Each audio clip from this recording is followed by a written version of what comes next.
Honkai Star Rail is a game I've covered rather passively, but I've enjoyed my time with it. However, the story has always been hit or miss for me. The space station was a neat opener, but nothing more.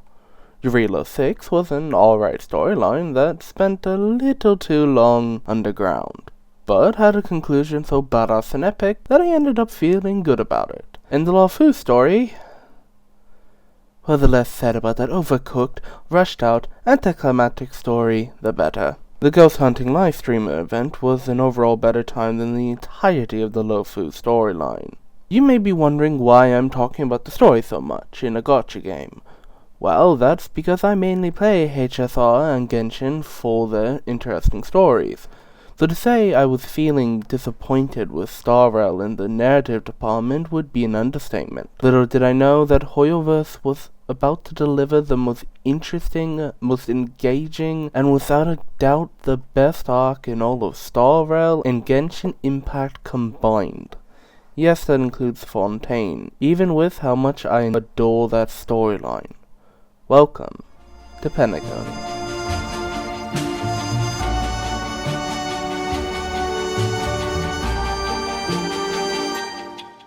Something I'll admit that HSR has nailed is its worlds. They all look fantastic, but Penacony takes it to another level.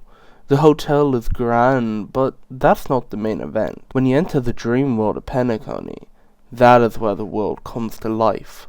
A beautiful vista filled with everything you could dream of. An outside casino, a main area with floating cars and businesses galore, a sprawling theme park leading to a movie set, and best of all, a grand theater that puts Fontaines to shame. Even the slums-like area is rich with character. The world has enemies made of colorful glass and soda bottles. TV screens too. Penacony feels the most rich of all the worlds in HSR. This alone could have been the whole game's setting, and I'd be perfectly fine with that because of just how spectacular this world feels to roam. But a world is only as good as its cast of characters.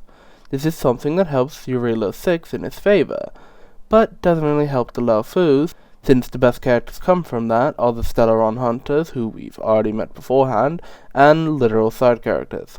How does Penacony's cast stack up? Well, they're all certainly stars in their own right. Spoilers from here onwards.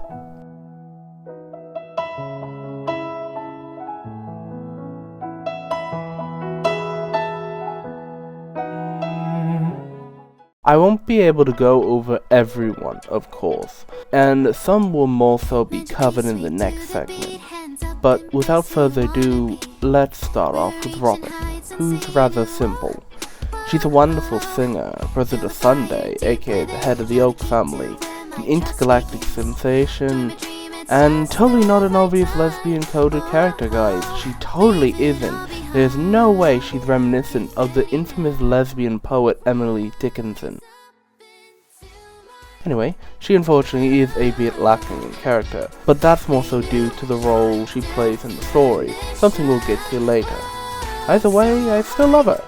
Enough for me to pull for her, and now she's mine. Next I want to discuss Aventurine, the surprise gem. Ha, that was funny, right? Anywho, Aventurine is part of the APC like Topaz. When we first meet him, we're unsure of his real intentions, but his story is fascinating. We learn of his past, how he's the last of his people, and how he lost his dear sister. We also learn he was enslaved and basically forced to join the APC due to Jade, and that his luck is otherworldly. Throughout we see him get beat down constantly by just about everyone, but has a master plan he's scheming. Eventually, after a confrontation with Sunday, he performs his final act with a big battle with the Astral Express crew, and Acheron lets him forge his own path from now on. He's a character I had no care for going in, but goddamn, did he become one of the best characters in this arc. I mentioned Acheron a moment ago. She will be the final one I talk about for now. Acheron is introduced as a Lost Galaxy Ranger, but from the get-go, something is off. Just like about everyone here. Very quickly, we learn just from how well it treats her that she is not what she seems. Acheron is actually an emanator of the Nihility, and her real name is one that fans of previous Hoyoverse games will know all too well, though it was pretty obvious. Her real name is Raiden, I don't know how to say this, May. In the Aventurine boss fight, we learn just how powerful she is. We also learn more about her past with the previous nameless. Acheron is without a doubt the most interesting character in this arc alongside Sunday. I have a feeling we'll see more of her, and I hope so, because she is seriously incredible. Hopefully we also see a dominate Black Swan in bed. We've gone over the world and notable inhabitants of Penacony. I believe now is the time I explain why I love this arc so much. Let my heart bravely spread the wings, soaring past the night, to trace the primal light. When jumping to Penacony, something strange happens. We're thrust into a dream and meet Acheron, which leads us to meeting others from our past and our close future. Acheron asks some ominous questions, and we're awake again. It's such a tonal departure from every other time an arc starts in this game, which is just a hint of what's to come. We enter the hotel and meet Misha. Keep this in mind for later, alright? We're here for the incredibly popular Charmony Festival the planet is hosting, but also to find out information on Old Nameless. Penacony is run by the people called the Family. From the start, the world seems too good to be true. Oh, and would you look at that, we get to meet the main star, Robin and her brother Sunday. We find out that our invitation had two secret objectives for us, ones that we'll find answers to later on. Discover the Watchmaker's legacy and answer the question, why does life slumber? Putting that aside for now, we're in the main event, the dream world and all its glory, and we immediately get harassed by a gay man, only to be saved by a lesbian. After Acheron continues to be ominous, we leave and run into Firefly, probably the fourth most important character in this arc. She's a stowaway and we save her from being caught. In return, we make her treat us to a ton of food, and we totally don't bankrupt her. We meet up with Sampo, who is revealed to be Sparkle in disguise, and she warns us about Firefly. But who cares about that? Let's go on an elaborate date with her and discover more of Penacony and Firefly herself. In the real world, she has a disease that's killing her, so Penacony is her safe haven. Please keep track of all this, it'll be on the test. Oh yeah, we can also see better mascot than Paimon, Clocky, and gain the superpower to alter people's emotions. After a cute selfie with Firefly that totally isn't foreshadowing anything, we get trapped in another dream and must fend off against this monster called a meme. We get saved by the memo keeper, Black Swan, but this is a story about tragedy, remember? Before our very eyes, we see the most gruesome death in the game, the death being Firefly. With no time to mourn, Stuttleron Hunter Sam attacks the group now with Acheron along. However, Black Swan warps us away. We talk with Aventurine once more, who lord us a bit, and we're revealed the second twist of Act 1, the death of Robin. Yeah, that's just Act fucking 1. So much is set up and asked that I was honestly worried it would be too much to pull off. Now beginning Act 2, we pick up where we left off, teaming up with Aventurine and then going off to meet up with the crew again, then split off. Weld and Acheron team up because we gotta remind everyone this is a Honkai game after all, and this game is very much connected to Honkai Impact 3rd. Stell, March, and Himiko do minor stuff in the background. Meanwhile, the main character of Act 2 is none other than Aventurine himself. Him and Dr. Ratio explore the dream a bit before they have a meeting with Sunday, who, plot twist, is in on Aventurine's stunt and sends him to uncover the truth of Robin's death. Instead though, Aventurine meets his past and future in a self-discovery adventure, which ends up being one of the most impactful moments in this entire arc, as he learns that gambling your life isn't worth it. Plot twist again, because Aventurine is a little smarter than that and actually did trick Sunday, leading to his plan to be fulfilled. As all this is going on, the trio of Astral Express women are chilling at a bar with a hunk and a lesbian bartender. This hunk, other known as Gallagher, actually knows who the watchmaker is. Wait, what the hell? Confused? Well, like always, keep it in mind for later, wink wink. Anywho, Aventurine calls out to everyone and says he pissed on the moon and to meet him at the theme park. We square off, Acheron's true power is revealed, and fucking cuts a hole in the fucking dream. Holy shit. And Aventurine dies. Not really, but Acheron leaves him to come to terms with his mortality and choose where he wants to go moving forward. We all fall to our deaths but are saved by Sam, who then reveals their true identity, Firefly. Yes, this frail, adorable being is actually the Stellaron hunter with the highest kill count and has a Super Sentai transformation into a Gundam. Rad. Oh, and Gallagher has a meeting with Sunday, and the death meme kills the chicken wing boy. That's Act 2. Not as off the walls as the first, due to it being more focused on Aventurine's self-discovery, and I'm cool with that, because it turned a nothing character into one of the most fleshed out in the entire goddamn game. How could this possibly end though? Act 3 is where this story flourishes, but also falters a bit. We start off with... Okay, this is the only part of the whole quest I don't like. Dan Hung and Boot Hill's side quest feels like just an excuse to bring Dan Hung into the third act, which I don't get Hoyo's obsession with this boring ass dude. He's the epitome of a Sasuke clone. Off-brand Megumin. Diet Aki. He's a brooding loner dweeb who is not cool and barely does anything. His side mission with Boot Hill genuinely felt like the story dragging along. Boot Hill barely does anything too. He's just there to sell another character.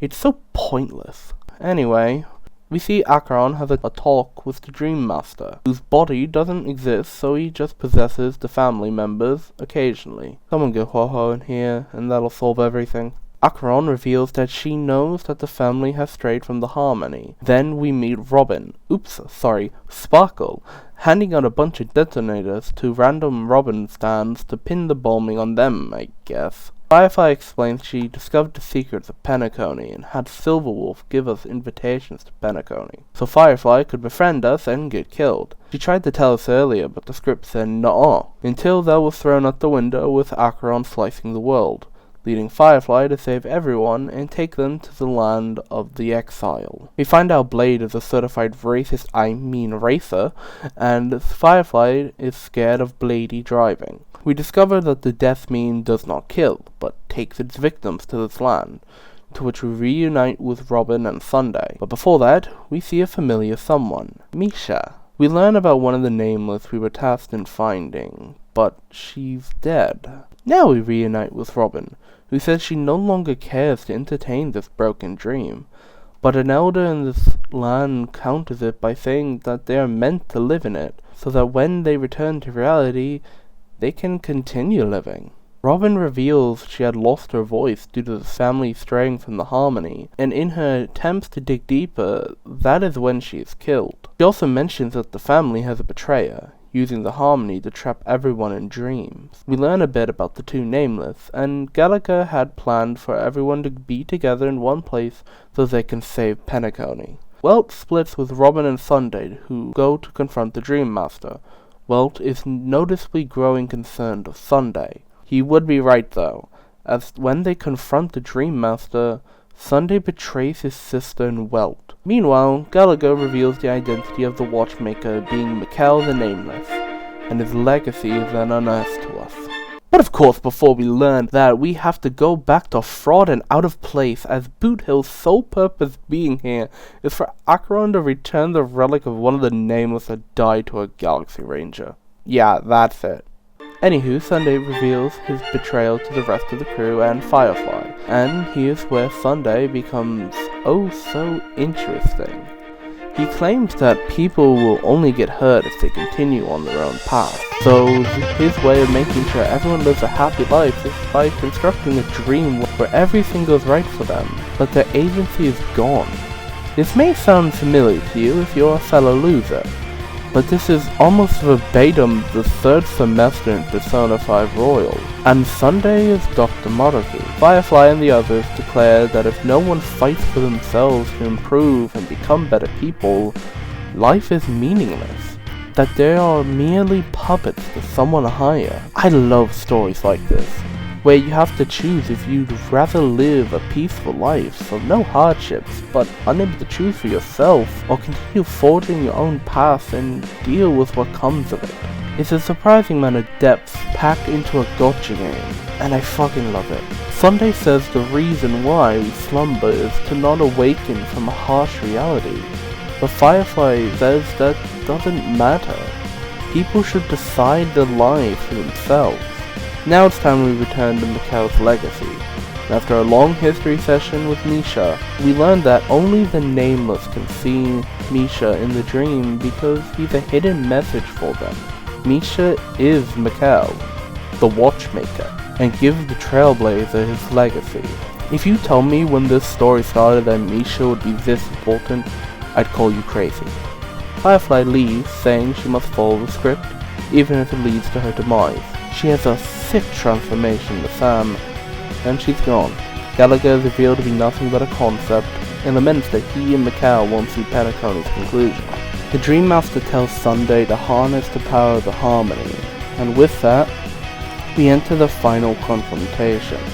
We discover Sunday's past as we slowly make our way into the Grand Theatre, where the Stellaron lies. Sunday summons the power, transforms into a big robot thing, and the final battle begins.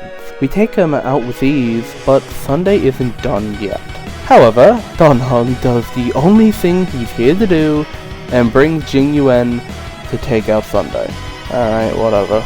Everything's over now. We speak to the IPC and Jing Yuan. Black Swan and Boot Hill join the crew, make our choice for the next stop, and we embark onto our next adventure. And that's how this story ends. Happily. It seems HSR has problems sticking the landing in the final act. What a shame. So much intrigue and build-up, only for a lame final boss and a rather anticlimactic ending. However, something feels off with this ending. Like we aren't finished just yet. Almost like we're in a dream.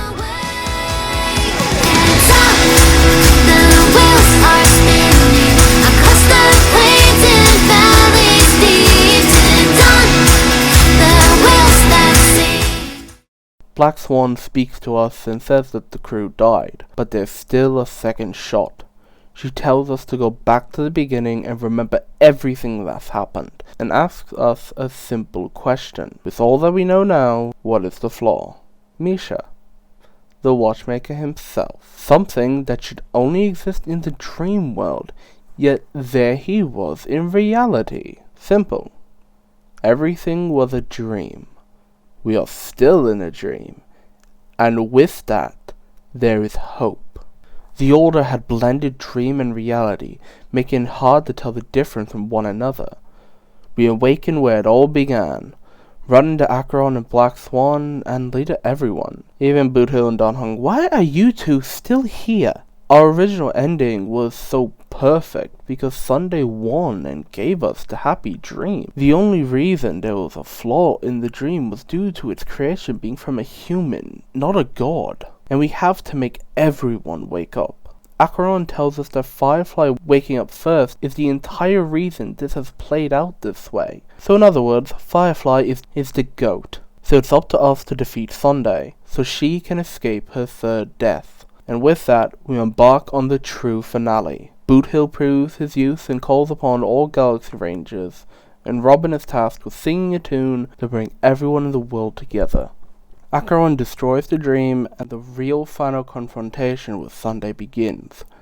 It's a tough fight, but he seems too powerful for us. But using the will of the masses, we're able to pull through, until he grows even more in power, to which something magical happens.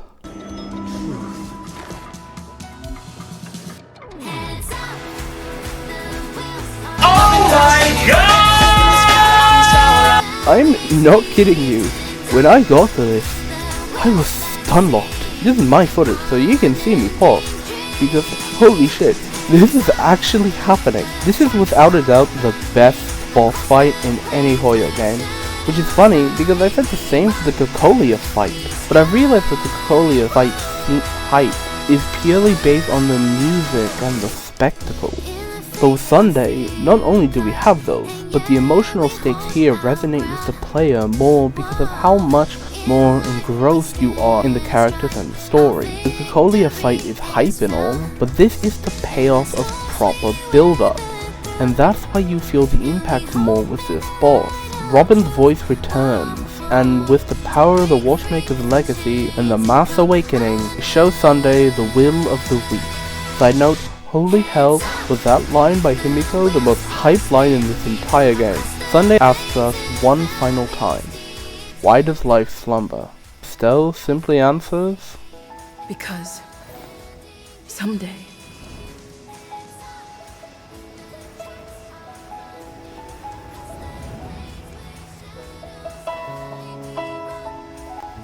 We will wake up from our dreams. Sunday isn't exactly wrong, like Maruki.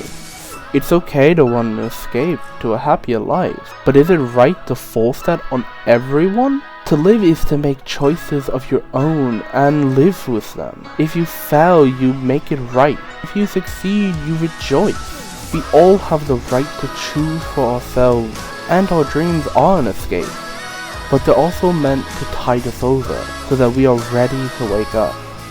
Because we always will. Sunday accepts the truth, and Robin saves him. HSR was already a great game, but I always felt like it could never reach its potential. I feel the same with Genshin, even if Fontaine and Alecchino's story quest certainly comes close. But now I understand that I was wrong. This is Star Rail's maximum potential. A story so enticing and expertly written that it could have been its own solo game, and it'd be fondly remembered. But shockingly, it comes from a gacha game, one that fumbled its last world storyline so horrendously. I'm surprised, but also overjoyed. I don't know how or think they even will be capable of doing a story better than this. And that's fine, because at the end of the day, we still got this moving and brilliant story in a perfect dream world filled with rich characters. And when the credits rolled, it felt like this was the end of HSR. Even if I know it won't be. What I witnessed was the will of talented developers pouring their heart and soul into something that quite frankly has no right being this incredible. But I'll never complain that it is. Penacony is not just the greatest arc in all of Genshin Impact and HSR combined, but where Honkai Star Rail reached its peak.